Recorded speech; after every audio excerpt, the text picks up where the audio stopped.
Hola amigos y amigas de las redes sociales, bienvenidos y bienvenidas a una sesión más del análisis de coyuntura con tu profe de RI.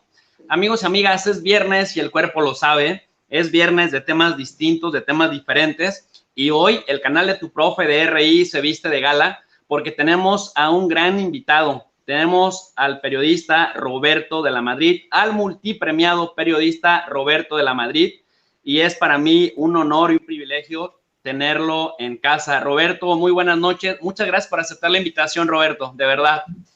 Es un placer como siempre, muchas gracias, Jesús. Tú sabes que la admiración es mutua y bueno, pues qué bueno que hemos coincidido ahora que estoy de visita acá en México y pues estoy a tus órdenes. Me llena de gusto. Tú sabes, para los que me están viendo, él ha hecho muchísimas cosas por nuestro México, por abrir conciencias y yo te admiro mucho. Doctor Jesús, un abrazo, amigo, hermano. Querido Roberto, yo sé que tú no necesitas presentación porque eres muy reconocido a nivel nacional e internacional. Eres un orgullo mexicano del periodismo. Sin embargo, si la gente tiene algo más que saber de ti que no se haya dicho ya, quisiera permitirme unos segundos para presentarte, si me lo permites. Es tu canal, hermano. Muchas gracias. Bien, amigos, amigas, Roberto de la Madrid es un periodista mexicano con amplia trayectoria en los medios nacionales e internacionales. Él empezó muy joven a trabajar en Televisa, en el programa de 24 horas con Jacobo Saludowski. Fue reportero de noticieros y del sistema ECO de noticias. También fue conductor en el Canal 11, en Cadena 3 y en Radio Fórmula. Roberto también fue reportero de novedades y del diario La Jornada. También fue corresponsal internacional de la cadena NBC Telemundo por casi una década. Es conductor o fue conductor y corresponsal del canal 62 KRCA de Estrella TV en Los Ángeles, California. También productor y realizador de documentales. Es reconocido por sus coberturas en Sudáfrica, en Brasil, en México y en Centroamérica. Además, Roberto de la Madrid ha ganado los premios más importantes en México. Fue Premio Nacional de Comunicación en el año 2011, 2 veces el Premio Nacional de Periodismo que otorga el Club de Periodistas. Fue elegido también por el Colpín en 2011 entre los mejores periodistas del continente. Fue micrófono de oro por sus coberturas en Telemundo, que es uno de los premios, si no es que el premio más importante que se da en Estados Unidos a los periodistas sobresalientes. Y también fue Premio Nacional del Servicio de la Universidad Nacional Autónoma de México, la UNAM. Es filósofo de formación por la UNAM, por la misma universidad, y actualmente Roberto de la Madrid es conductor de noticieros de Hispan TV, la cadena mundial de noticias iraní, y es conductor y productor de su programa de análisis mundial, Detrás de la Razón, que es el programa en donde yo le conocí. Roberto, querido, pues nuevamente te agradezco muchísimo que aceptes la invitación. Y bueno, quisiera empezar con una pregunta, Roberto. Un mexicano en Irán, un mexicano que está haciéndola en grande en el otro lado del mundo, en un país que ciertamente no es nada fácil por el choque cultural. ¿Cómo surgió la idea de trabajar en Irán, Roberto? ¿Y qué dejaste en este lado del Atlántico por irte a Irán? Pues dejé muchas cosas. La idea, más bien no fue una idea, fue una oportunidad que quise aprovechar. Yo estaba en Los Ángeles, había sido contratado como presentador en un noticiero local de Los Ángeles, allá en California, y también estaba preparándose un proyecto de investigación con pues el ya fallecido Enrique Gratas, que algunos de los que nos escuchan, o muchos de los que nos escuchan en Estados Unidos, recordarán, un periodista argentino reconocido de habla hispana allá en Estados Unidos, y estamos preparando un gran proyecto, pero en eso surge la posibilidad de Hispan TV. Irán estaba lanzando la cadena Hispan TV como un contrapeso a las noticias de Estados Unidos, y pues dije, voy para allá por muchas razones. La primera razón es en el aspecto profesional. Yo quería saber qué se sentía estar del otro lado de la noticia, porque siempre estábamos acostumbrados a ver a Irán y a Oriente Medio, desde que George Bush declaró que era parte del eje del mal. Pues tanto Fox News como CNN pues decían que Este era un país terrorista, lleno de terroristas, y yo dije, qué oportunidad tan grande es ir a saber, a ver de primera mano si son terroristas o no son terroristas.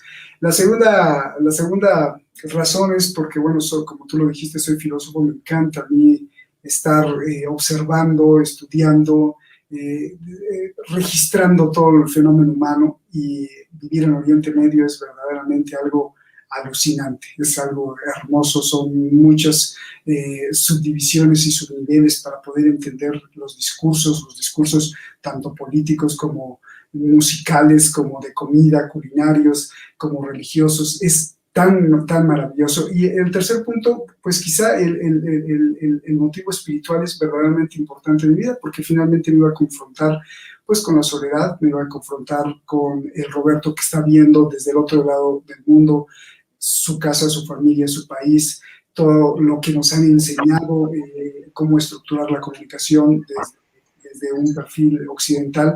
Entonces, bueno, pues todas esas tres cosas hicieron que tomara la decisión y que dejara incluso un sueldo mayor que me estaban pagando en Estados Unidos, en Los Ángeles, y irme a Hispan TV, pero con los ojos vendados y sin titubear.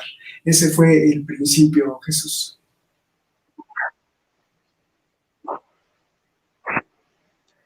¿Y cuál fue la reacción de tu familia, Roberto, ahora que la mencionas, cuando les comunicaste la decisión de Irán, y cómo eso influyó en tu desarrollo y en tu desempeño allá? Pues la reacción sobre todo de mi madre y de mi hermano, pues fue de lágrimas, porque pues ya sabían que no me iban a ver en determinado tiempo, en un intervalo grande. Tengo la posibilidad de viajar 2 veces por año, pero aún así pues no es lo mismo al tiempo que los tenía acostumbrados. Pero sobre todo lo más importante es que la lejanía y también la filtración de noticias y también, por supuesto, Jesús, la realidad, hicieron que la reacción haya sido también de susto, decir, oye, vas a la zona o una de las zonas más calientes del mundo, donde los misiles y la amenaza de guerra y la amenaza de atentados y la amenaza de muchas cosas está todos los días, las 24 horas, y así se vive. Entonces, bueno, pues esa reacción de un poco de susto, de preocupación, pues indudablemente también me marcaba, no por mí, porque yo nunca he tenido miedo, sino por no preocupar a mi madre y a mi familia, ¿no? Pero ha sido genial, ya llevo 8 años, este octubre cumplo 8 años en Irán, y ha sido una vida maravillosa, tanto profesional como espiritualmente, y sobre todo también filosóficamente he aprendido muchísimas cosas que ya en su oportunidad tendré que escribir en varios libros, y tú me vas a ayudar, Jesús. Querido Roberto, dijiste que ibas a ciegas, que dejaste un sueldo mucho mayor acá en Estados Unidos. Seguramente oportunidades laborales en México tampoco te faltaban, pero este espíritu expansionista, expansivo que tienes por tu formación de filósofo, que en realidad me parece que el haber estudiado filosofía en realidad es una herramienta a la que recurriste para detonar todo eso que traías dentro contigo mismo. Al ir a ciegas, Roberto, ¿qué te encontraste en Irán? ¿Cómo ha sido tu vida ordinaria, tu vida cotidiana por allá? Bueno, la vida cotidiana no puede separarse del registro filosófico, periodístico, anecdótico. Para empezar, como cuando me preguntan sobre esto, siempre digo, el día que yo bajé del avión de Teherán, y lo hago como broma y con todo respeto a mis amigos iraníes, pero les los hago reír diciéndoles, bueno, yo pensé que había una mega fiesta y que todos estaban regresando de la fiesta en la madrugada, porque venían todos disfrazados, ¿no? Y se ríen muchos de mis amigos. O que había una premiere de la película Batman, o había pues un desfile de disfraces. ¿Por qué? Porque quiero ir a algo tan banal para explicar la sensación psicológica y el choque cultural que tiene cualquier ciudadano, digamos, occidental o latinoamericano, o de esta parte del mundo, de Occidente, cuando entras a un país que es islámico. A lo que me refiero es, ya en la parte seria, a lo que me refiero es que bajas del avión y lo primero que ves es muchas mujeres, todas vestidas de negro, con un se llama chador, que es una especie como de sábana que les cubre desde la cabeza hasta los pies, y la mayor parte de ellas se visten con un chador color negro. Entonces ya al caminar por las calles, ya desde el aeropuerto, incluso por ejemplo las policías, las mujeres policías usan este chador porque es el traje religioso de respeto al Corán y al Islam. Entonces tú dices, ¿qué pasa, no? ¿De dónde estoy, no? No es la burka, no hay que confundir con la burka, porque Arabia Saudí sí usa burka, que es lo mismo, más aparte que no ves más que los ojos de la mujer. Aquí en Irán el Islam es un poco más light, entonces sí puedes ver la cara, pero el chador te cubre desde la cabeza hasta los pies. Hay otro tipo también de mujeres que no son tan religiosas y, bueno, no utilizan este chador, esta manta negra, sino usan una máscara o un pañuelo y un manto que es como una especie de gabardina o de abrigo que les cubre más allá de las rodillas para que, bueno, pues no se vean atractivamente o sensuales, ¿no? Que esa es parte del que ya hablaremos de eso. Y bueno, cuando vas caminando, pues dices, ¿qué pasa, no? O sea, esto es otra cosa. Esta es la primera imagen que ves bajándote del avión, bajando a la sala de llegadas en el aeropuerto, y te confronta, ¿no? O sea, empiezas a pensar, estoy tan lejos, tan distante, pero al paso del tiempo también encuentras que todos los seres humanos somos de alguna manera iguales, similares, y también encuentras muchas similitudes. Los iraníes son muy similares a los mexicanos en el aspecto de una cortesía, en el aspecto de una cortesía un poco falsa, de es tu casa, es tu coche. Allá son todavía más exagerados. Si traes un celular que te gusta, más bien si tú ves un celular de tu amigo que te gusta o que lo quieres halagar, dices, oye, qué bonito celular, ellos inmediatamente te dicen, no, es tuyo, llévatelo, por favor. Y pues tú dices, no, y hay un jaleo, igual cuando la gente entra al elevador, al ascensor, tú vas a entrar y si hay más iraníes, ellos te empujan, te dicen, por favor, tú adelante, siempre. O ves a los iraníes, ellos peleándose por quién pasa primero, pero porque quién deja pasar primero, ¿no? Esa es parte de esta ideología que tú ves si estás así en los primeros días, o qué pasa, ¿no? Llegué a otro mundo, un mundo surrealista, pero muy hermoso, Jesús. Roberto, querido, antes de irte, ¿tenías algún antecedente de Irán, de la cultura persa, del Islam chiita? Porque me imagino que en el entorno, por los medios en los que transitaste, tanto en México como en Estados Unidos, tenían más influencia judeo-sionista y de alguna manera como que ellos influyen o inciden en la manera en la que uno ve a los países árabes o a Persia o a Turquía o a los países islámicos en general. Pero ¿tú tenías alguna preconcepción de Irán antes de conocerle? Sí, tenía una preconcepción, pero no alcanzaba a distinguir perfectamente lo que nos quería vender Occidente o los medios comerciales o los medios alineados con las políticas capitalistas imperialistas de Estados Unidos. No podía distinguir perfectamente, pero sí tenía una preconcepción de cómo era Irán, por lo que había sufrido Irán en la Revolución Islámica, la presión tremenda de Estados Unidos contra Irán, y un poco la concepción del Islam suní y chií, porque efectivamente pues todo te lo venden desde la película de Aladín. No sé si recuerdas, esta de Walt Disney, o no sé si sea de Walt Disney, desde ahí y desde muchas otras más películas de Hollywood, pues sí te venden como que el mundo musulmán está completamente uniforme, unido, es homogéneo y no tiene ni los matices, ni las diferentes ramas, ni las separaciones políticas, ideológicas que existen en Oriente Medio. Entonces, el estar viviendo en Oriente Medio, el estar estudiando todos los días los problemas que pasan ahí y los problemas que les quieren fabricar desde el otro lado del mundo, bueno, ahora sí ya distingo perfectamente, pero efectivamente no tenía un conocimiento tan profundo ni podía distinguir sobre todo esta concepción que tú dices judeo-sionista, que tratan de proyectarte una imagen de terrorismo además, ¿no? Roberto, siendo un filósofo de formación y un periodista pues dedicado a los medios de comunicación, ¿en qué momento decidiste volcarte al análisis de la geopolítica y por qué? Creo que hacía falta un programa en el cual, porque yo empecé, y por eso me contrataron, me empecé como pues titular de los noticieros de Hispan TV. De hecho, esa es otra experiencia, ya te contaré, pero más o menos la menciono.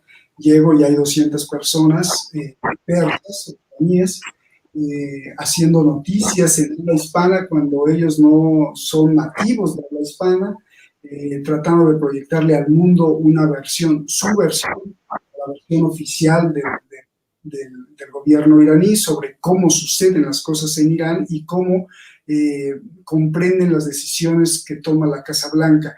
Pero lo curioso era que ninguno era un nativo de español. Entonces me parecía una epopeya de un edificio lleno de iraníes haciendo noticias en un lenguaje que no era el suyo y además para un público que no era el suyo, porque Hispan TV pues no se ve en Irán, ¿no? O si se ve, pues a nadie le importa porque nadie le entiende, porque no hablan español, sino que era para consumo de toda América Latina, de España, de los hispanohablantes en Estados Unidos.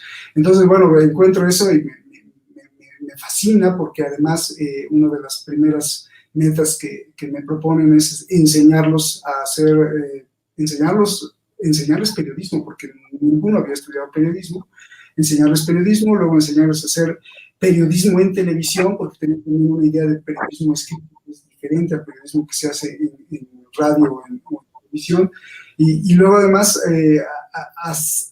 mostrarles estas diferencias que hay con el español de Colombia, con el español de México y el español de España. Entonces, bueno, entrando en ese detalle ha sido maravilloso y te estoy explicando cómo ha sido la intensidad, no solo de decir noticias, no solo de reflexionar sobre el mundo, sino que también en el interior de Hispan TV se me abrió una puerta a esa reflexión de cómo enseñarle a un iraní a hacer televisión, a hacer periodismo, a hacer lo que hable bien español y que utilice bien el español y además que haga un periodismo de habla hispana para televisión porque estaban acostumbrados solo a la página web con un periodismo escrito. Ha sido verdaderamente, pues, increíble toda esta experiencia.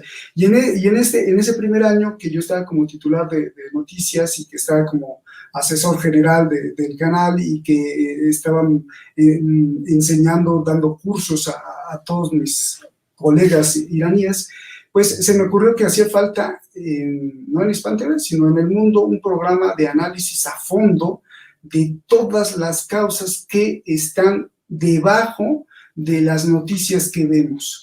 Es decir, si hay algún atentado terrorista, como el que se celebra o se recuerda hoy, si hay cualquier decisión del Fondo Monetario Económico Internacional, mientras aquí, por ejemplo, en Televisa lo pueden dar como noticia, que me parece muy bien, pero ¿qué es lo que subyace? ¿Qué es lo que antecede? ¿Cuál es la historia de todo esto? ¿Y qué poderes están atrás, ocultos? A mí me pareció verdaderamente importante, indispensable que todos los auditorios del mundo tuvieran acceso a esa información y así se creó Detrás de la Razón con un nombre que parece un poco comercial, pero que también además lleva 2 o 3 sentidos, ¿no? Detrás de la razón significa que estás atrás de la razón tratando de ver qué razones hay de más de las que te dan o detrás de la razón persiguiendo la razón, ¿no? Además, Jesús. Roberto, ¿qué has encontrado de mágico en el análisis de la política mundial? Ahora me dices el estar persiguiendo la razón y también me comentas de buscar cómo las élites interfieren en nuestra vida cotidiana. ¿Es particularmente o hay algo más que hayas encontrado de mágico en el análisis de la política mundial? Yo creo que lo mágico es que después de mucho estudiar, te empieces a dar cuenta que todo está interconectado.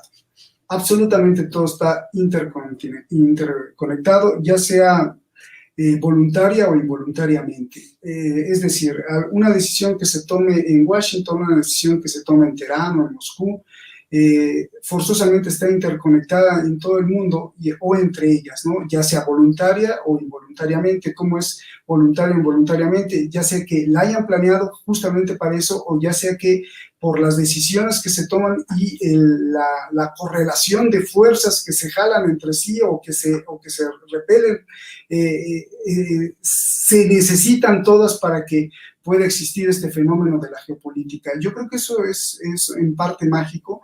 Y dos, cuando lo transpolas esto a la reflexión antropológica y dices, bueno, ¿qué está pasando? Y me parece importante la primera reflexión que tuve es que, bueno, esta es la naturaleza humana, esta es la forma en que los humanos defienden su supervivencia, su poder. No, mientras los animales defienden el alimento y defienden, o las células mismas están programadas para defender la vida, los seres humanos van más allá, ¿no? Defienden más allá del alimento y de defender a la especie, defienden el coto de poder, defienden el círculo de poder y están dispuestos a hacer todo lo que quieran, todo lo que se pueda por conservar ese poder, y eso se me hace en parte mágico. También la otra parte, y que eso podría sonar a teoría de la conspiración, es que muchas de las decisiones que nosotros vemos también están interconectadas por las decisiones históricas. Es verdaderamente imposible hablar de una decisión o hablar de un evento si no hablamos de una historia que a veces va de 100 o 200 años, como los acuerdos, por ejemplo, de Sykes-Picot, o como los acuerdos que se hacen para fabricar a Israel y supuestamente venderles un Estado a los palestinos. No se puede tocar ese tema si no te vas 100, 200, 300 años atrás para ver cómo se están fraguando las cosas y entonces entender. Creo que hay muchos aristas mágicos, pero estos te menciono por algunos, Jesús. Roberto, ¿qué te ha incentivado a ser un periodista crítico del sionismo político, ahora que mencionas el Estado de Israel, a sabiendas de los riesgos que ello conlleva a nivel internacional? Porque no quiero que parezca teoría de la conspiración, pero quienes hemos estudiado la historia del sionismo sabemos cómo se opera en un engranaje superior y que hay riesgos, ¿no? Enfrentarse al sionismo cuando planteas críticas al respecto. ¿No te da miedo o cómo te decides enfrentarte a esto? Por supuesto que me da la sensación de que tengo que tener mucha precaución. Por supuesto que soy consciente del riesgo. Miedo no, me gusta la adrenalina. Me da miedo por mi familia, porque bueno, estaría yo arrastrando también con alguna decisión que yo tome a razón de la seguridad de mi familia. Me da miedo eso, pero mi padre y mi madre nos enseñaron a mi hermana, a mí, que pues la vida es una, hay que vivirla intensamente y que le debemos muchísimo a la propia vida. Entonces, como parte de ese deber de la propia vida, pues está enfrentar que cuando tú sabes cosas, cuando tú deduces algunas cosas, cuando tienes acceso a cierta información o cuando has visto algo, hay que compartirlo.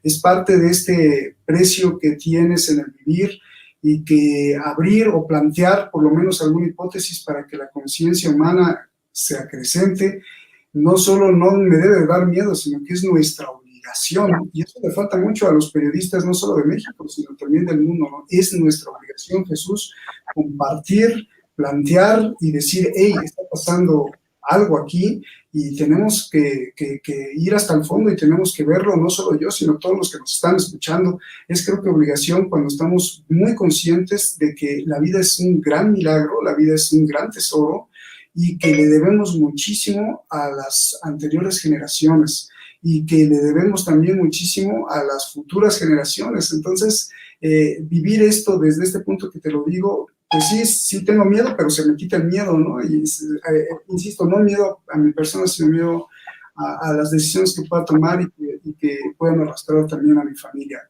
Por supuesto que conozco los métodos israelíes y que conozco los métodos de cómo se comporta el sionismo, pero pues tengo confianza de que hay un suprapoder, y ese suprapoder le llamo conciencia humana, que nos pueda proteger, no a mí, sino a todos, Jesús. Es que pareciera que cuando uno critica las actitudes criminales del Estado de Israel, cuando uno critica ataques contra población civil palestina o libanesa o Siria, etcétera, luego la descalificación inmediata, ¿no? Equiparan una crítica del Estado de Israel con el hecho de que fueras antisemita, que es como el ABC de cómo apagar a un crítico. Eres antisemita o te difaman de alguna otra manera, te abaratan con difamaciones, con calumnias, pero además lo hacen a través de mecanismos indirectos para que no parezca que es una reacción inmediata a la crítica, y entonces así van ahogando poco a poco al crítico en el menor de los casos. Yo te conocí, Roberto, en el año 2014, creo que apenas tenías 2 o 3 años de haber iniciado Detrás de la Razón, y estaba haciendo mi tesis doctoral. Entonces llegaba un momento en el que me bloqueaba. Yo te conté que parte de mi tesis doctoral fue hacer un estudio de las disputas que tenían los armenios y los turcos en Estados Unidos por la narrativa histórica, por ganar la narrativa histórica. Los armenios empujando para que se reconozca el genocidio armenio y los turcos para que se siga negando y para que Estados Unidos no lo reconozca. Y de pronto me saturaba y decía, voy a aprender algo en la tele, pero la tele me aburría y a los 2 minutos la apagaba. Bueno, voy a buscar algo de calidad en YouTube para que mi descanso no sea un descanso inútil. Y de pronto empecé a ver tus videos Detrás de la Razón, empecé a escucharte con atención, los trailers, las introducciones de los programas, tus preguntas, y luego me encantaba cómo correteabas a los invitados. Se nos está acabando el tiempo, contesta pronto, rápido, ¿no? Y yo decía, wow, ¿no?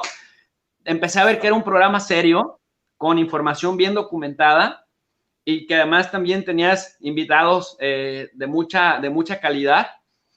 Había uno que otro español que no me gustaba, francamente, pero entendía que el ejercicio era tener voces encontradas para que hubiera crítica muy fuerte de un lado y también respuestas del otro, y me pareció fascinante. Desde entonces me volví fan del programa Detrás de la Razón, y me volví fan sobre todo de tu gallardía, Roberto, para plantear las preguntas pertinentes, frontales, con mucho valor. Y cuando hablas, por ejemplo, de los Illuminati, del Club Bilderberg, de los sionistas, de todo esto que pareciera teoría de la conspiración, y que cuando ya empieza uno a analizarlo, a estudiarlo, te das cuenta que pues están en prácticamente los organismos internacionales, en todos los gobiernos, etcétera, etcétera. Y pues sí, como que se enchina un poco la piel, ¿no? Pues lo que te decía, lo que te decía de la conciencia que uno tiene cuando uno asume que uno es un ser viviente, y que creo que le debemos todos como ser vivientes a todos nuestros ancestros, le debemos muchas cosas porque también muchos han dado su vida, y también le debemos a las generaciones que vienen un mundo mejor.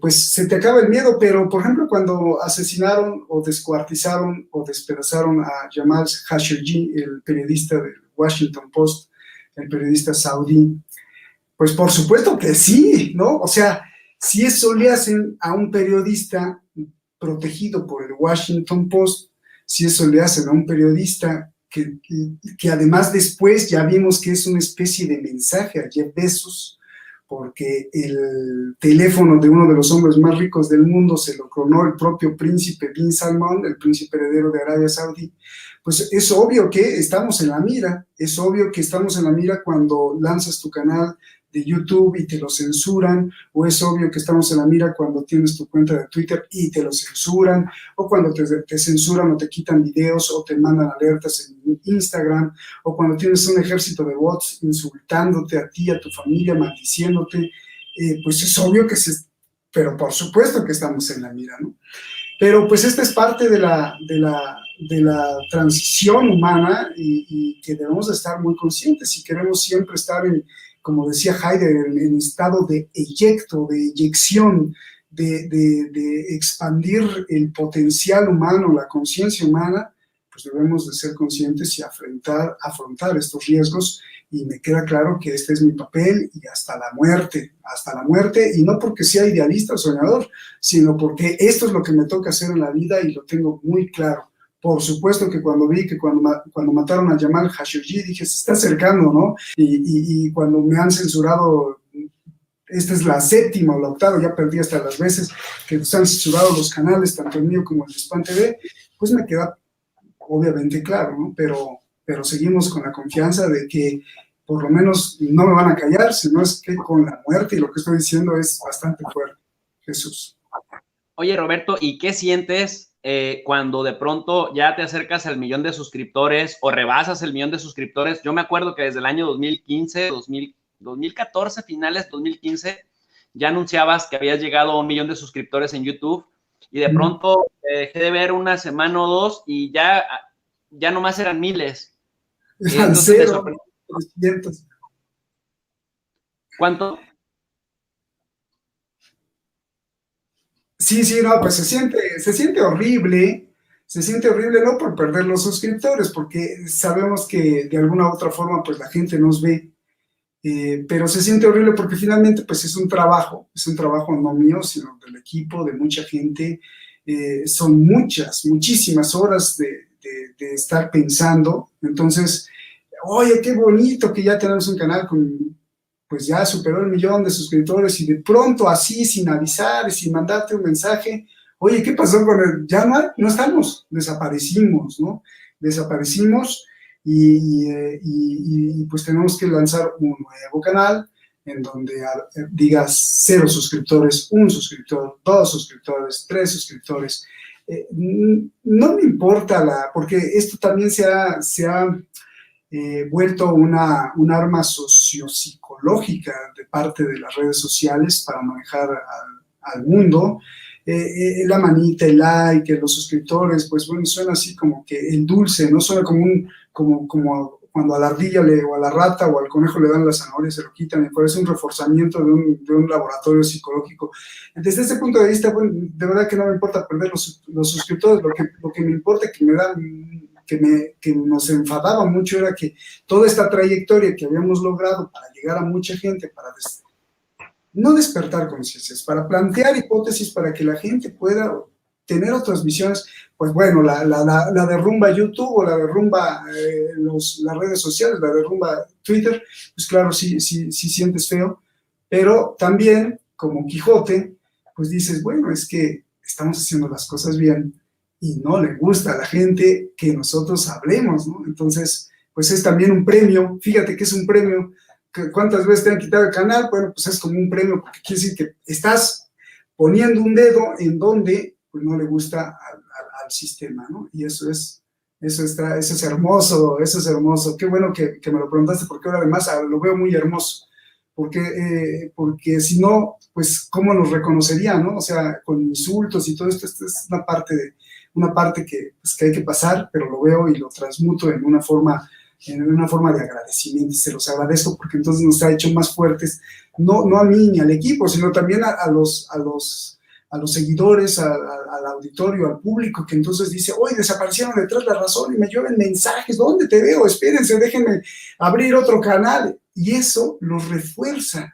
Y les agradezco mucho porque entonces refuerza al auditorio también a buscar nuevas cosas, no solo a mí, a gente tan culta y preparada como tú y como muchos otros colegas que están en la nube, Jesús.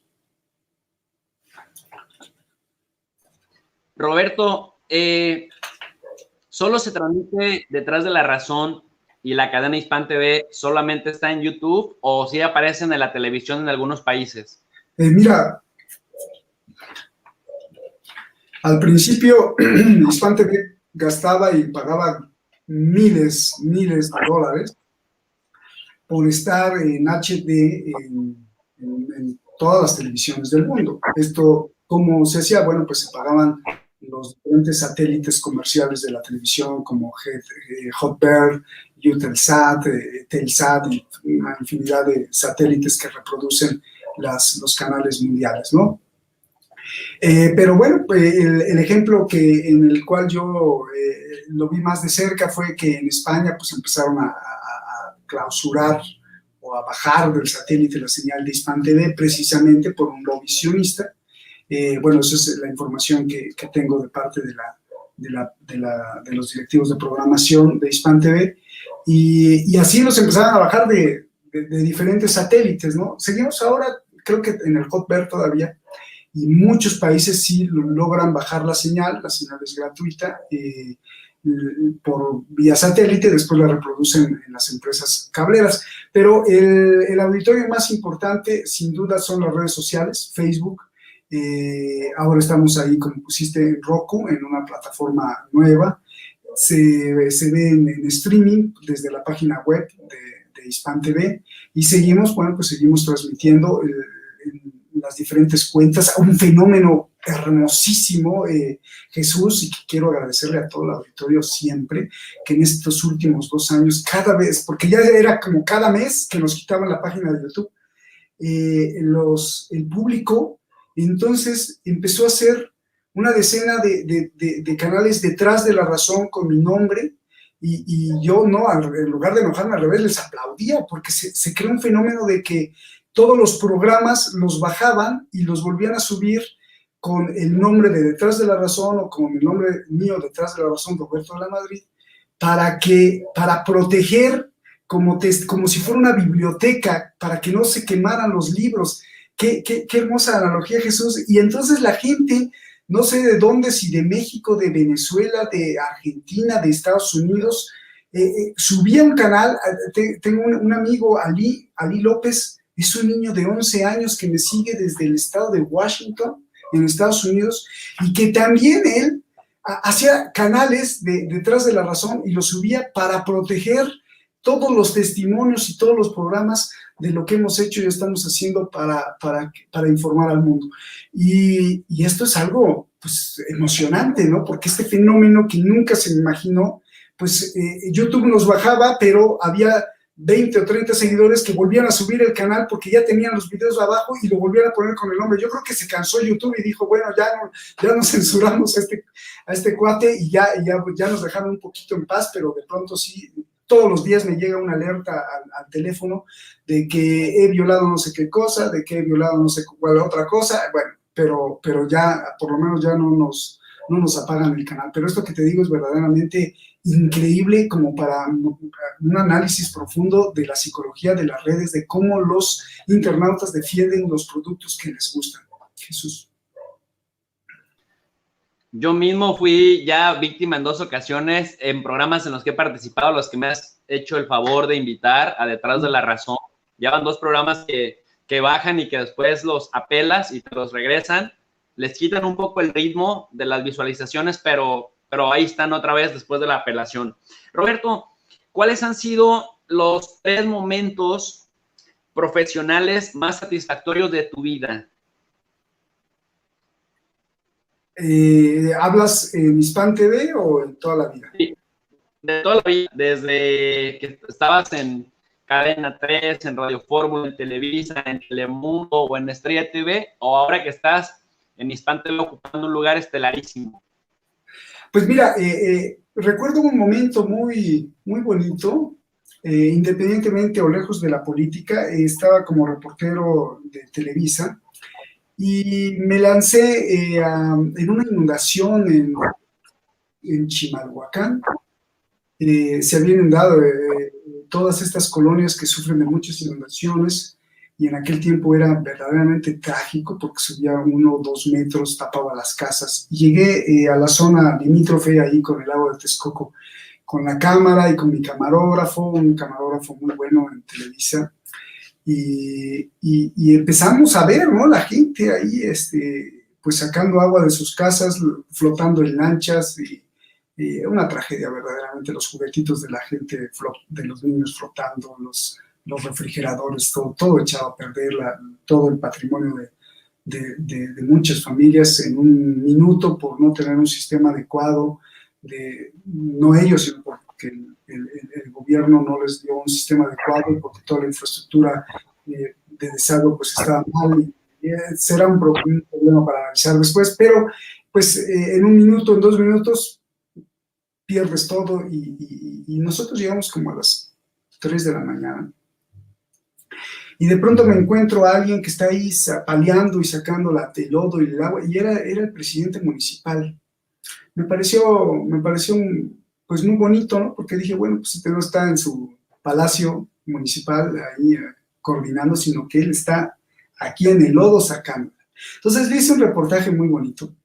Y a la siguiente semana, en el sábado, me llama de la secretaria del presidente municipal y me dice, oiga, lo queremos invitar a comer, pues para agradecer el reportaje que hice. Y bueno, no acepto regalos, yo lo hice porque lo vi, porque eso era, creo que era noticia. Y fui, y no sabes, todo el pueblo, cuando yo llegué, estaba aplaudiéndome. Una banda del pueblo con cohetes, con juegos pirotécnicos, un mole exquisito, aguautle, que es la hueva de los moscos, no como, como la hueva de las hormigas, sino aguautle es la hueva de los moscos que los aztecas se los comían, y los huevitos los ponen en todas las hierbas que están a un lado del lago de Texcoco. Entonces me dieron de comer estos manjares aztecas, y yo estaba impresionado. ¿Por qué? Pues porque no sabía qué estaba pasando. Les digo, oiga, pero no exagere, ¿no? ¿Por qué me hacen todo esto? Dice, es que usted no sabe lo que usted hizo. Resulta ser que los fondos federales no habían sido liberados, pero, y no nos los querían liberar para ayudarnos. Pero cuando usted hizo este reportaje, nos cayó, me lo dijo el presidente, me lo dijo en sus vocales, el presidente municipal, y nos cayó el fondo, y entonces pudimos sacar a mucha gente. Independientemente de la política, esta anécdota es maravillosa porque era todo el pueblo que estaba agradeciéndome, y me di cuenta del poder que tiene la comunicación, del poder que tienen las cosas, sobre todo cuando las haces con conciencia y cuando las haces con una perspectiva de ayuda humana. Entonces, bueno, creo que esa es una de las experiencias que tengo, que están ahí guardadas en mi corazón, y que me hace estar siempre cerca de la gente, de no perder nunca de vista ni perder nunca la perspectiva de lo que significa estar detrás de una cámara diciendo cosas, y la responsabilidad de decir las cosas detrás de la cámara, y de lo que puedes influenciar a una persona con alguna palabra que no te conste, o una palabra que no ha sido bien investigada, o una información que pues ha sido solamente un rumor, o que sabes además bien qué información puede levantar rating, ¿no? Y que a veces irresponsablemente mucha gente la utiliza solamente para incrementar su fama, incrementar su popularidad, pero que nada tiene que ver con la responsabilidad humana. Ese sería el primero. El segundo, la segunda, pues no sé, tengo algunas, no sé, también había un programa de TV Azteca que se llamaba Cosas, no sé, que lo dirigía Sánchez Azuara, lo presentaba, era una chica en ese entonces, una mujer, y yo hice también espectáculos, pero espectáculos de forma seria, y estuve molestando, investigando qué hacían con estos talk shows, que mucha gente en ese entonces, cuando estaban iniciando, pues la gente creía que era real. Y me metí a investigar en las colonias más remotas, y conseguí los testimonios. Estuve con gente del Senado también insistiéndoles que había que regular la comunicación, y que había que castigar a la gente que se presentaba en televisión diciendo o mintiendo, ¿no? Y bueno, pues hice muchos reportajes para mostrarle al auditorio mexicano que esos talk shows eran pagados, y que cuando salía una persona en televisión diciendo, es que sí, yo violé a la hija de mi primer mujer, y entonces se peleaban así como señorita Laura, pues no eran reales, sino que eran fake, que eran un instrumento para hacerle creer a la gente, manipular sus sentimientos y venderles de paso, o más bien de propósito, pues toda la comercialización que tenía en ese entonces los teatros. Esos momentos creo que han sido muy agradables para mí, porque pues vi los frutos de mi trabajo. Otro de los momentos hermosos, cuando entrevisté a Gloria Trevi, que me disfracé de plomero, me metí al arraigo domiciliario que tenía la Policía Federal de Brasil. Era algo muy complicado porque era la Policía Federal de Brasil que la había sacado de la cárcel de máxima seguridad y la había puesto en un convento porque supuestamente se había embarazado en el penal, pero pues todo estaba custodiado por la Policía Federal, o el máximo órgano policíaco de Brasil.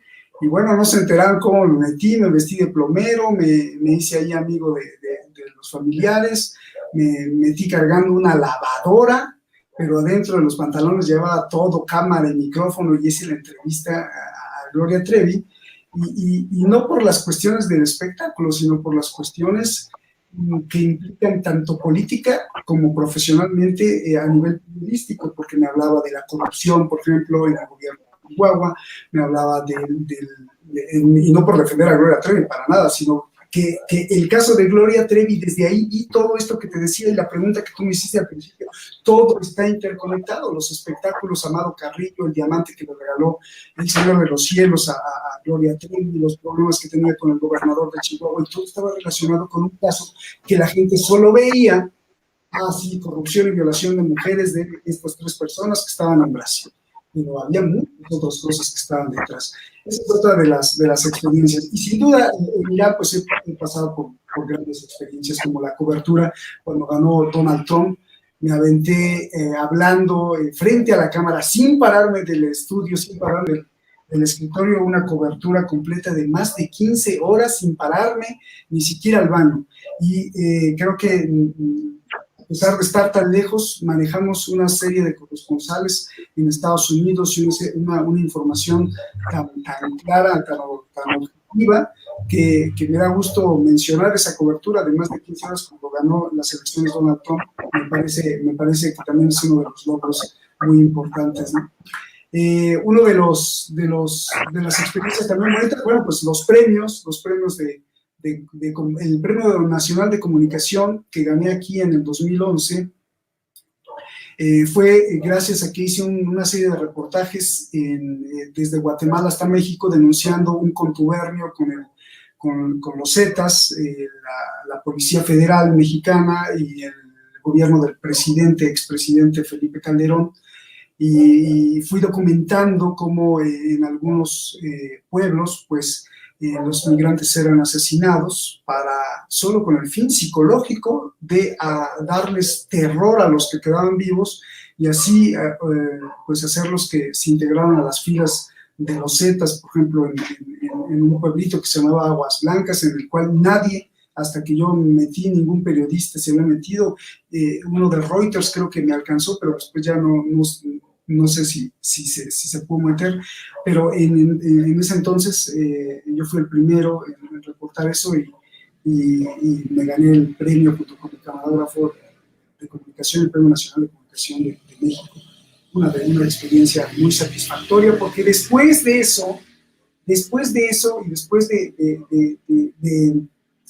que se exhibiera este reportaje en Estados Unidos a través de la cadena Estrella TV, que es una cadena pues verdaderamente comercial, pero se difundió y el peso fue muy fuerte, que en entrevistas otra vez con el Senado, a los pocos semanas empezó una iniciativa de darles visas a los migrantes para poderlos atender médicamente en su paso por México, y después llegó al Congreso y se legisló algunas regulaciones de esto. Entonces, bueno, pues ha habido muchas cosas satisfactorias a lo largo de la carrera. En Irán, en estos últimos 8 años también ha sido muy intenso, desde la muerte, por ejemplo, de Hugo Chávez en la cobertura que hicimos, hasta pues lo más reciente, ¿no? El momento más fuerte que hemos vivido en Irán ha sido a partir de diciembre del 2019 hasta enero en esos 2 meses, con la tensión máxima de un ataque, de ver cómo los destructores de Estados Unidos estaban preparando allá en el Golfo Pérsico, cómo Trump se decidía o no por enviar a un grupo de ataque con portaaviones, cómo los iraníes estaban preparando el contraataque, después de que empezó todo el roce con un ataque de F-15 sobre las milicias chiíes pro-Irán en Irak, y después cómo vino el ataque a la embajada de Estados Unidos, y luego vino la muerte de general Soleimani, y luego vino el ataque a la base Al-Assad de Irán, con los misiles de Irán contra Estados Unidos. Fueron los momentos de gigantesca tensión, todo el mundo creía que se iba a armar ahí la guerra. Y bueno, pues también es una experiencia satisfactoria porque en medio de toda esa gran tensión y con muchos días sin dormir, estuvimos detrás de la razón analizando todos los ángulos, todas las aristas de esta información que estaba moviendo y que tenía al filo de la butaca y al filo también de un gran caos en el mundo. Entonces, pues esas experiencias se llevan en el corazón, Jesús, y es muy bonito platicarlas. Te agradezco mucho que me hayas preguntado por esto, porque por lo regular no hablo de esto, Jesús. Muchas gracias por abrirte, Roberto. Este programa va a ser una joya porque estamos viendo la otra faceta del Roberto de la Madrid al que tanto admiramos y que pues, tenemos la oportunidad de escucharlo acá sin límite de tiempo. Roberto, tú entrevistaste a 2 personas. Esto no está en el guión de preguntas que tenía yo preparado. Tú entrevistaste a 2 personas a las que yo admiro mucho y me acuerdo que cuando lo vi en la pantalla dije, wow, Roberto está entrevistando, por ejemplo, al expresidente Correa de Ecuador, que bueno, no sé si tiene la gente de esto, pero a mí me parece que fue un gran presidente en Ecuador, y también al otro expresidente Evo Morales de Bolivia, y me impactó muchísimo. Dije, wow, ¿qué? Y además fuiste con el sable, pues, no les perdonaste por la jetatura, los criticaste, los arrinconaste. Te quiero preguntar, Roberto, la pregunta del millón. Primero, ¿qué sentiste? Y segundo, ¿a cuál de ellos sentiste más sincero, o a los 2 en sus respuestas? O sea, que no fueron el típico político mexicano tratando de quedar bien y elegantes en sus respuestas. Tú los orillaste a que se revolcaran pues en sus propias respuestas y trataran de responderte lo más sinceramente posible. ¿A cuál de ellos sentiste más sincero? Pero tú, ¿qué sentiste en lo personal? Eres muy inteligente porque me estás haciendo que juzgue a los expresidentes, ¿no? Mira, pero abriéndome y siendo lo más honesto que pueda ser, creo que si me preguntas entre los 2, creo que en las palabras de Evo descubrí más honestidad, no porque en Correa no la tenga, sino que creo que las palabras de Evo llevaban una carga que me parece siempre loable no olvidar, la carga de haber sido campesino, de haber sido secuestrado, de haber luchado, de haber salido de la sierra, de levantar, no sé cómo le digan en Bolivia, el machete, y de preocuparse por su gente, por su tierra. Me pareció verdaderamente pues gigantesca esa energía que tiene Evo contenida, que no se ve en las palabras. A nivel discursivo, por ejemplo, Correa es mucho más inteligente, mucho más audaz, la estructuración que hace o abstracción que hace, pues es mucho más compleja que la de Evo Morales. No por esto no digo que sea menos o más honesto, pero más o menos así te exhibo, ¿no? De un lado tenemos a un Evo que tiene mucha energía del campo, de la tierra, mucha energía de hablar de su gente, y por el otro lado tenemos a un Correa que sabe perfectamente bien lo que dice, que sabe perfectamente abstraer la situación y sus propias premisas, tanto económicas como políticas, y te lo sabe exponer y plantear. Eso es lo que vi de Correa y de Evo Morales. Gracias, Roberto. Oye, 2 últimas preguntas de mi parte, y si me permites que la gente te haga 3 preguntas, te lo super agradecería en el alma. Espero no te haya gustado mucho de ti, porque aquí nosotros nos llamamos el Club de los Desvelados, entonces utilizamos como la medianoche para filosofar, Roberto, lo que te gusta. Oye, ya te llevé al extremo de los presidentes. Ahora te quiero preguntar, por lo menos por 2 programas, o por 2 momentos, en los que te hayan pasado cosas raras en Detrás de la Razón y que hayas tenido que resolver a mansalva, pero que sean como que te hayan marcado. Bueno, sí, lo que te puedo decir con, con la petición de la inteligencia de todo el auditorio es que me he dado cuenta que todas las partes en el mundo tienen algo de verdad y todas las partes en el mundo tienen también algo de mentira. Nadie es bueno ni malo. No hay buenos, ni malos, ni naranjas, sino que cada quien tiene su forma diferente de matar cucarachas.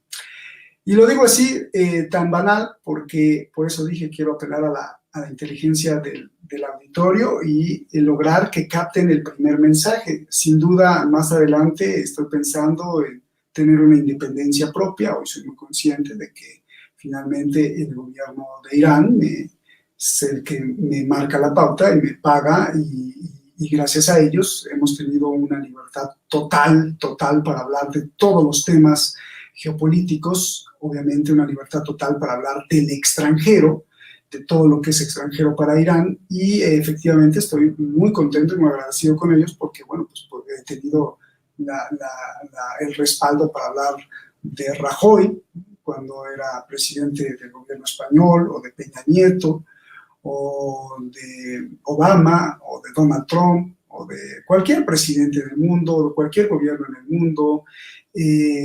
Me encanta, ¿no? Pero sí he visto algunas cosas que es muy importante en la vida y no lo pierdan, no lo perdamos ni a nivel individual, ni a nivel el auditorio que lo está viendo como personas, ni mucho menos lo debemos de perder como los que participamos en los medios de comunicación. La autocrítica, es muy importante tener la autocrítica y sí he visto cosas raras, por supuesto, y sí he visto también que hay censura en todos lados, hay censura, hay gente que te pisa el cable, que no le conviene, no solo el sionismo, sino que también hay gente en el mundo que no les conviene que tú estés diciendo, ya me enteré de ciertas cosas que también habríamos que decir, ¿no? Entonces, sí he visto algunas cosas raras, de hecho, creo que tú también has sido víctima de esas cosas raras, y que más adelante me refiero a algunos años o meses, cuando también finalice mi contrato y que yo pueda a lanzar un canal súper independiente, pues también platicaremos de esas cosas que les va a encantar a la gente oír muchas de las cosas que a veces no se pueden decir porque estamos en un sistema en el cual pues a veces nos autorregula, así lo quiero decir. ¿Qué otras cosas? Bueno, pues lo que ya habíamos denunciado, ¿no? El sionismo nos trae, pero de a donde vaya siempre me está censurando y pues esas cosas raras también las he visto. Las he visto a nivel físico. Me detuvieron en Abu Dhabi, por ejemplo.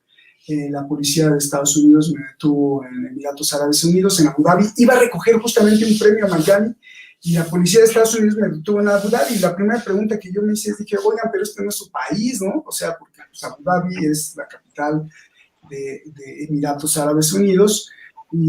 Pero pues hay unas salas en el aeropuerto que parece ser que es como Los Ángeles, ¿no? O sea, hasta la bandera de Estados Unidos, toda la policía es de migración de Estados Unidos. ¿Por qué? Pues porque ahí todos los vuelos que van a Nueva York ya incluso se evitan que lleguen a Nueva York, sino simplemente ahí los agarran, los meten y a mí me encerraron 4 horas a cuestionarme o a cansarme o a preguntarme, ¿no? Entonces, pues eso es una de las cosas raras. Nunca me imaginé que la policía primero de Estados Unidos me agarrara, me metiera al cuarto, me interrogara, me hicieron todo interrogatorio de qué hacía en Irán, cuánto ganaba, qué, todo, absolutamente todo, me presionara, yo no estaba nervioso, pero a otros que veía así, oiga, voy a perder el vuelo, pero ya era parte como de la presión psicológica. Y bueno, pues lo tomé como estamos viendo, ¿no? Sí, así es, Jesús. Roberto, por último, de mi parte, y bueno, ya le pedimos a las personas que nos están viendo que vayan formulando sus preguntas. Vamos a recoger las que sean más representativas del cúmulo de preguntas. Pero Roberto, hoy es 11 de septiembre. Bueno, todavía en Tijuana es 11 de septiembre. Me parece que ya en la Ciudad de México y en el horario del Centro de México ya es 13 de septiembre. Pero, ¿qué reflexión te merece el 11 de septiembre como internacionalista de facto que ya eres, Roberto? Bueno, pues ya me hiciste la noche. por favor, no se crean jamás, no se crean jamás de lo que les presente la realidad, jamás. Investiguen muchísimo y háganle caso a la intuición para que la intuición no sea motivo de conspiración teórica. Es decir, a veces la intuición te lleva a fabricar una hipótesis que luego, por darla por hecho, te convierte en conspiranoico. Y eso no debería de ser. No. Háganle caso a la intuición y con la intuición que se abran las vías para más y más investigación. Esa torre que estamos viendo ahí llena de humo significa muchísimas cosas. Y no solo significa que también perdieron la vida, por supuesto que perdieron la vida pues, 3,000 personas, sí, y no significa todo maniqueísmo o esta parte donde el aparato hollywoodense hizo películas en donde el niño se queda sin padre, que me parece algo trágico, sí, pero eso no tiene absolutamente nada que ver, pero que lamentablemente la mayoría de habitantes de Estados Unidos se tragó la galleta, y no solo ellos, sino también la mayoría de habitantes de todo el mundo, ¿no? Yo me acuerdo, estaba yo en Televisa y bueno, pues la gran tragedia, Dios mío, ¿no? Los terroristas atacaron a Estados Unidos, el centro del poder, y donde además lo atacaron, ¿no? Entonces, esta victimización total que hicieron, Dios santo, no tiene nada que ver con la realidad. Por eso creo que el 11 de septiembre debe de ser un hito en la historia para marcar e indicarle al humano, hey, ojo, esto te debe de recordar que la conciencia debe de estar siempre trabajando las 24 horas para no comernos la galleta que significa el 11 de septiembre. Porque detrás de eso, por lo menos, sin caer en teoría de la conspiración, no corresponde la cuenta matemática, Jesús. Se murieron 3,000 y para vengar la muerte de 3,000, los señores de la guerra hicieron una guerra que ya lleva ¿cuántos años? Ya casi 20 años, que ha matado en cifras más o menos oficiales por lo menos a 2 millones de personas, si no es que mucho más, y ha dejado mutiladas a miles de familias inocentes, mucho más inocentes que los 3,000 que se murieron ahí, no porque los otros no eran inocentes, porque también eran inocentes porque no sabían qué iba a pasar, pero familias que no tenían absolutamente nada que ver y que le llegó como side direct, como daño colateral de un bombardeo de un dron, y mataron a una familia en Afganistán, y otra más, y otra más, y otra más, y otra más, y otra más, y otra más, y otra más, y así. Es verdaderamente trágico pensar que la gente se coma ese tipo de galletas, y le digo así, galletas, porque eso es lo que les enseñó los medios de comunicación, a sentarse en el televisor y a comerse las galletas y llorar o decir, ay, pobrecito niño, no sé qué, sí, pero no sabes detrás de eso que hay una gran maquinaria que te está lavando el cerebro para provocar la sangre de miles de millones de personas en Oriente Medio o en cualquier otra parte del mundo, solamente para conservar el poder, ya ni siquiera para ganar dinero, sino para conservar el poder de manipulación. Creo que el 11 de septiembre deja esa lección, Jesús. Roberto, querido, pues ya tenemos aquí las 3 preguntas que son como representativas del cúmulo de las que han ido planteándose entre el público que está en el chat a todo lo que da. El chat está muy movidito. Y la primera es que, ¿de qué religión eres o qué religión profesas? Y si eso te ha representado un choque cultural en Irán con el chiismo islámico. No, en absoluto. Bueno, pues nací como la mayoría de mexicanos en una cuna católica, pero después, pues con los estudios en filosofía me he dado cuenta que Dios no tiene nada que ver con las religiones. Esa es mi creencia. Entonces, que Dios es una experiencia personal, es una experiencia íntima, y un tránsito entre el corazón que tú tienes con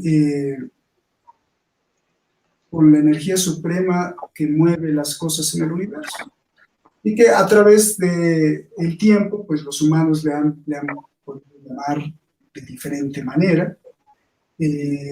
Y eso es lo que yo concibo. Entonces, esa concepción no me produce ningún problema si estoy conviviendo con gente católica, o con gente judía, o con o con musulmanes, o con musulmanes chiíes o suníes, porque finalmente la religión y la concepción de Dios, independientemente si además la podemos observar como, por ejemplo, la veía Kant, ¿no? Que es una necesidad para no perder el supuesto de la realidad, o como la veía Hume, o como la veía cualquier otro filósofo, independientemente de eso, sí respeto mucho la experiencia personal y lo que tú quieres decir que es Dios, porque incluso dentro de los musulmanes, pues cada musulmán piensa o siente o experimenta la presencia de Dios como su formación psicológica se la sigue proponiendo, ¿no? Porque incluso con el discurso de la vida personal vas cambiando de concepción de lo que es la divinidad. Entonces, bueno, no choca, y al revés, sino que complementa, ¿no? Independientemente de si haya que hacer algún ritual o no, pues también lo respeto, pues porque finalmente todos hacemos algún ritual, ya sea en la mente o en los supuestos teóricos o hincándose. Me parece que todos son parte de la expresión humana, y ya la expresión humana per se creo que es divina, y tendríamos que agacharnos ante ese poder tan grandioso cuando la conciencia habla, y esa es parte también de Dios, Jesús.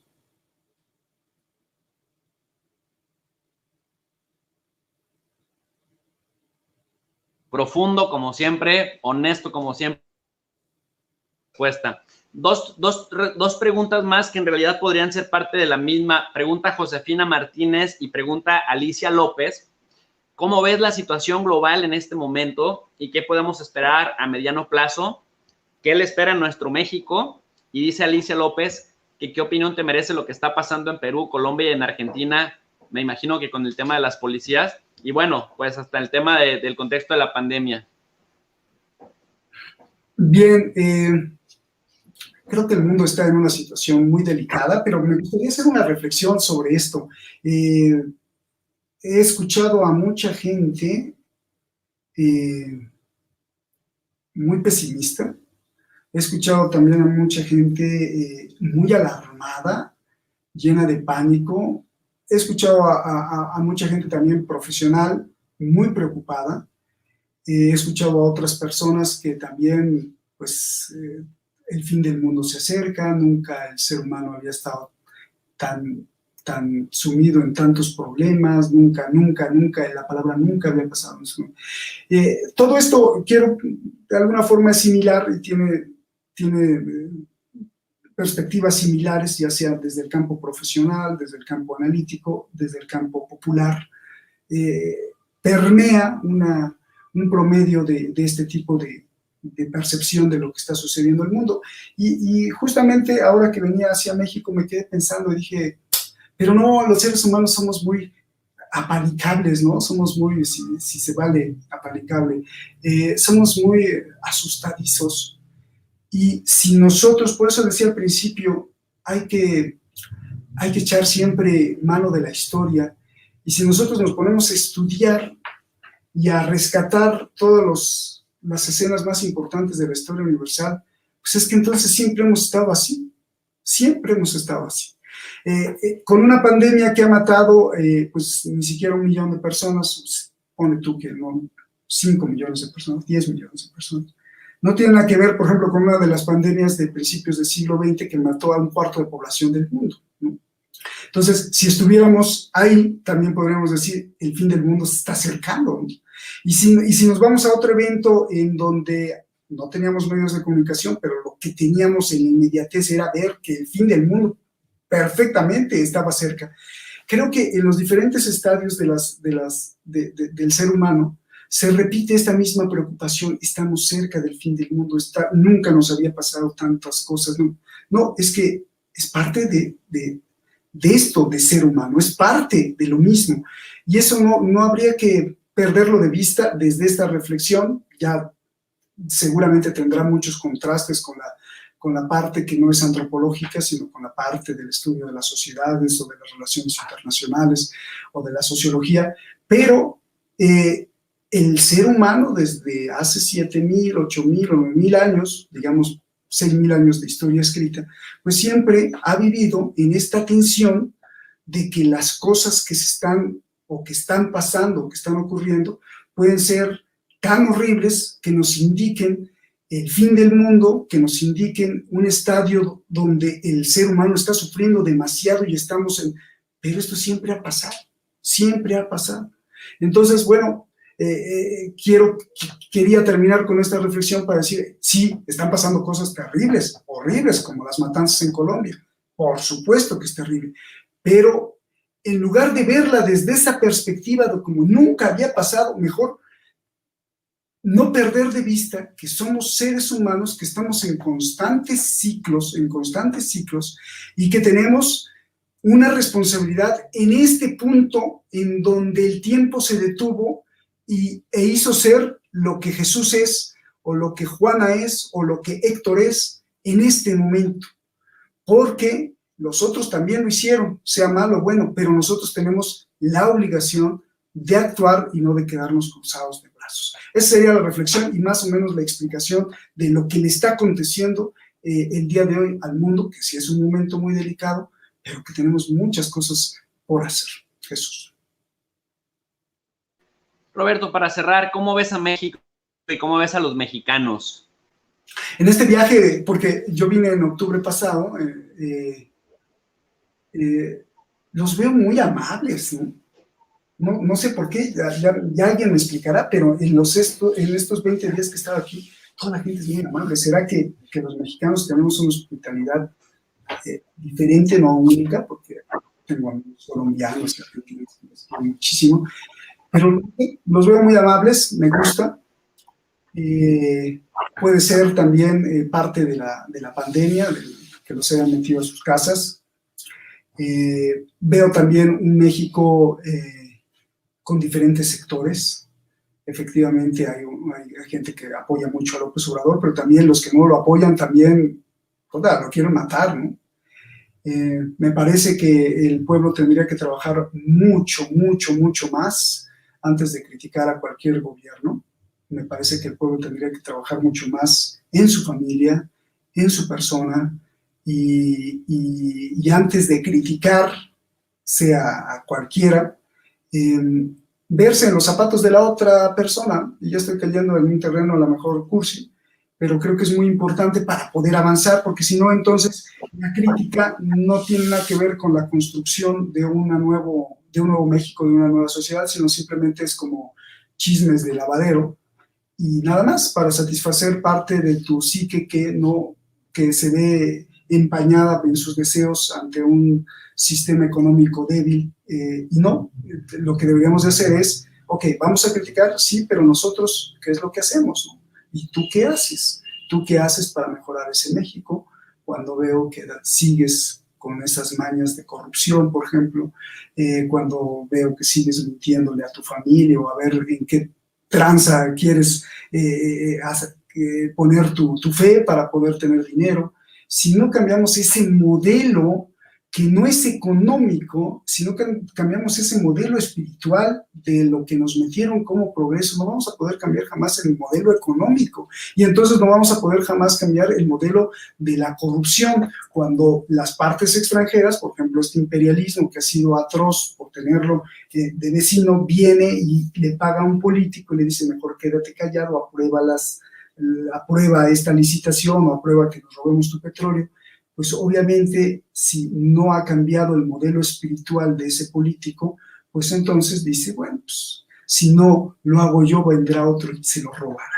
Y eso es lo que veo muy importante para México, que debemos de empezar a trabajar todos los días en la construcción de un nuevo ser, de un nuevo ciudadano responsable que levante su basura, de una nueva persona que le preocupe su peso. Ya lo decía en una entrevista anterior, veo a los mexicanos muy gordos y eso significa algo muy grave, una falta de educación total, aparte de la posibilidad económica de que solo les permite comer comida chatarra, pero también una apatía, un abandono y también depresión. La mayoría de personas obesas ha pasado por esos tres problemas. Hay una depresión y entonces cuando no eres feliz estás comiendo compulsivamente. Tendremos que ver más hacia nosotros mismos. Debe de haber una vuelta, hacia algo así como lo que pasó con la filosofía presocrática y cuando apareció Sócrates. Una vuelta hacia el ser humano personal, al individuo. Jesús.